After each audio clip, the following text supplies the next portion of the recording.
Well, we all knew this was going to happen sooner or later. Little did we realize it was going to happen just a mere couple of days after I got the car working. We're gonna have to do some power adder. Brought to you by...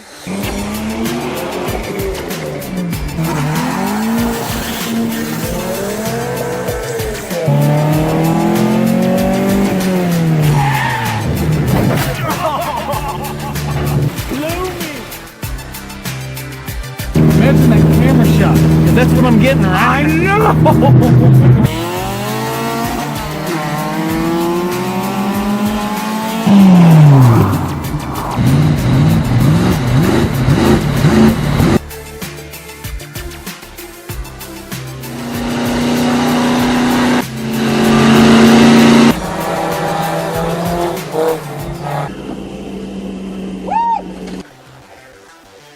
Back the fuck off my pint, bitch.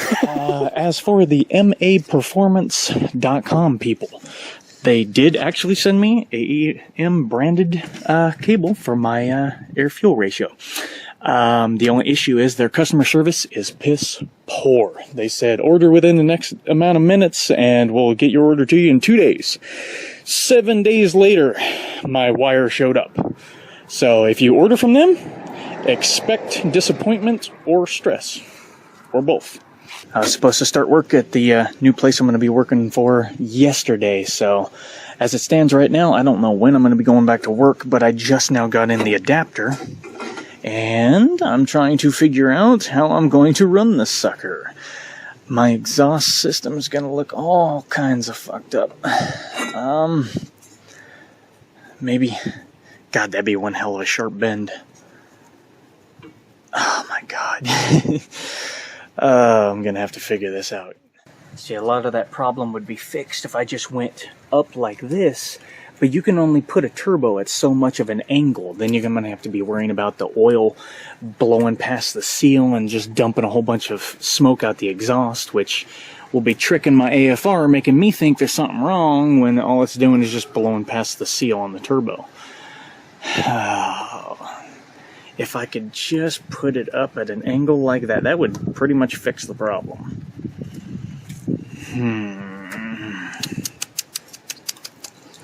Let's see if I can, if I just had a really sharp bend, that,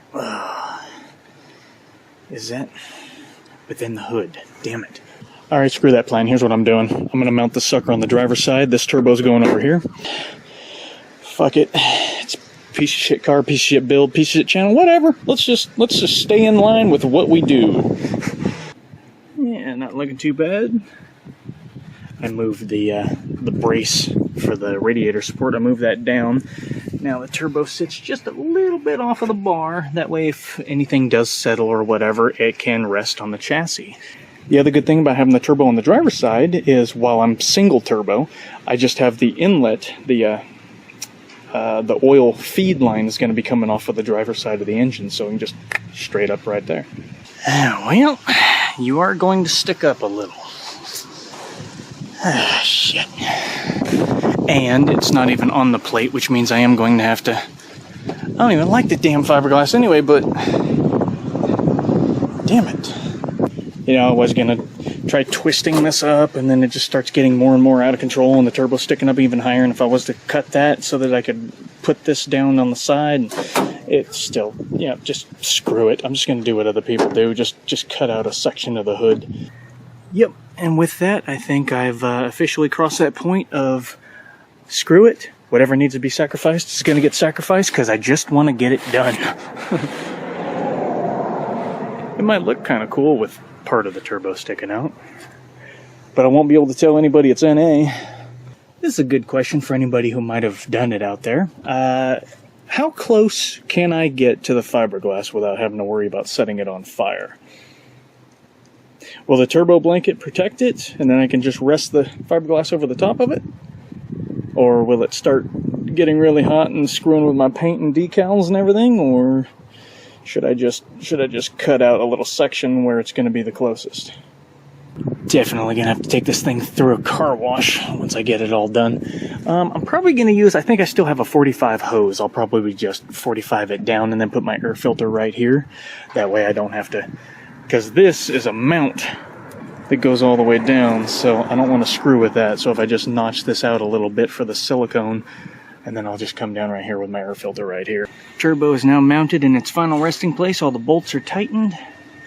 I had to, I can't point this down so that it flows more straight into the intake. It's going to have to go up before it goes back down and into the intake, because if I go down, then I'm hitting the V-band down here. Don't look like it's coming along too bad. It's nice and level. Is it going to clear the hood? Ooh, damn. Yeah, whatever. Hopefully that exhaust wrap, I don't give it. If fiberglass sets on fire, be doing me a favor. I hate the damn thing. Luckily, I still got some exhaust. Hopefully. Hopefully I got a long enough section. That'll go there. That'll do. Oh, shit. Yeah, this is going to be close, because this is all I got. Oh, it's going to be close. It's going to be close. You know what I just realized? If I finish this, it'll only have taken me a few hours to do this thing. Most people, it takes months and years and whatever the hell else. This will be the first damn time I've undertook a major thing like this and finished it within just a couple hours, let alone the same day. Damn. Bravo for me. It looks like shit, but hey, bravo for me. It'll work, right? Right? Alright, all I gotta do is finish up the tacks, and it's done. That is a bitch, though. That thing is so heavy, and you gotta try to match up one V-band while the other one, and you're counterbalancing the weight and everything, so... Yeah, again, this is not the way to do it. I will stress that time and time again. You want the turbo in the middle somewhere. You want equal length exhaust going into it. This is not the fucking way to do it. So don't be thinking that this is a how-to guide. It is not. I didn't say it was. I just said, I'm turboing my shit. Check it out. Okay? All I'm going to do is just finish up this pipe, start it, and make sure that the thing spools. That's it. I'm not going to take it for a drive in this video. I'm not going to run the intake line, the charge pipe. I'm not gonna, I'm not running the drain lines and all that bullshit, because again, I'm getting ready to go to work. So this'll wait till I come back from working. But anyway, there it is. It's once I fire the sucker up, it will be done for all intents and purposes. You know what? That is some funny shit. This is a 50-foot section of exhaust wrap. This is the second time I've ever tried to wrap my exhaust. And come to find out that I come up short. 50 feet of exhaust wrap in just a couple of feet of tube. Wow. Holy shit. Anyway, the sun is setting, and I've only been at this a couple hours. Let's start this son of a bitch up and see how it sounds, how it acts. Yeah, everything. That's the great thing about exhaust wrap. It's just like doing an actual wrap on your car. It covers up all the shit, all the imperfections, and that looks really nice. You know what I mean? Okay, so I've got two cameras rolling, just in case. Let's make sure nothing gets sucked into the turbo. Here we go in 3, 2, 1.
that sound.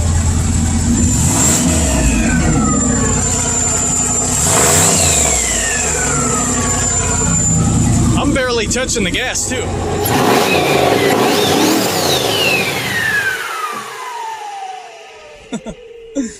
Whoop. Hopefully I didn't break none. Hopefully it was just the air AFR.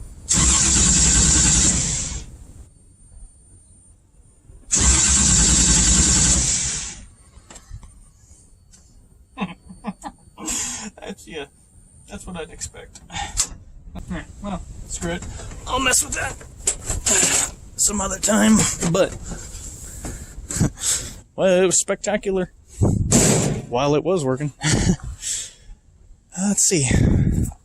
So a pop and then it shuts down. Hey, fuck it. I'll just post the video, and then if you guys know what it was or whatever, you can tell me. 'Cause I don't know. But hey, it was cool. Anyway, there you go. Hope you guys liked it, and catch you in the next one. Anybody that knows me knows I am a street racer. I love street racing and everything else. So, Dominic Toretto's house from the Fast and the Furious.